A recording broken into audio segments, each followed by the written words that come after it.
ഹൈമാവതി കൃഷി blog YouTube ചാനലിലേക്ക് സ്വാഗതം. ഇന്നിപ്പോൾ ഇവിടെ കാണാൻ നമ്മൾ ചാണകത്തെ വെല്ലുന്ന ഒരു അടിപൊളി വളമാക്കാൻ നമ്മൾ സോയാബീനെ കൊണ്ട് നല്ല ചാണകത്തിന് തുല്യമായിട്ടുള്ളൊരു വളം ഉണ്ടാക്കാൻ വേണ്ടിയിട്ടാണ് പോകുന്നത്. നല്ല അടിപൊളി വളമായത്.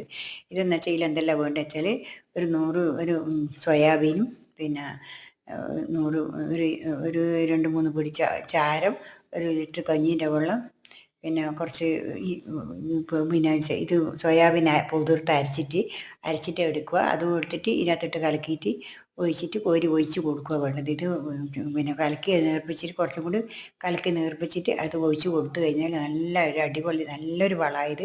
ചാണകം ഒഴിച്ചിട്ടില്ലെങ്കിൽ ചാണകത്തിന് പകരം പറ്റുന്നൊരു വളമായത്. ഇത് ഒഴിച്ച് കൊടുത്താൽ ഇതിൽ പിന്നെ വേണ്ടിക്ക് കുറച്ച് ഇലകളും കൂടി കൂട്ടാമെങ്കിൽ സീമക്കൊന്നിൻ്റെ ഇലയോ അതൊന്നും കൂട്ടുന്നതിൻ്റെ പ്രശ്നമില്ല. ഞാൻ അതൊന്നും കൂട്ടിയില്ല. ഞാൻ സോയാബീനും കഞ്ഞിവെള്ളവും ഇത് മാത്രമേ കൂട്ടിയിട്ടുള്ളൂ. ഇത് നിങ്ങൾ ഇതിൻ്റെ ലിങ്ക് താഴെ കൊടുക്കുന്നുണ്ട്. ലിങ്കിൽ കയറി ഫുള്ളായിട്ട് കണ്ടാൽ ഇത് ഷോർട്ട് മാത്രമാണ് കാണണം. അതിന് വേണ്ടിയിട്ടാണ് ഞാൻ ഇപ്പോൾ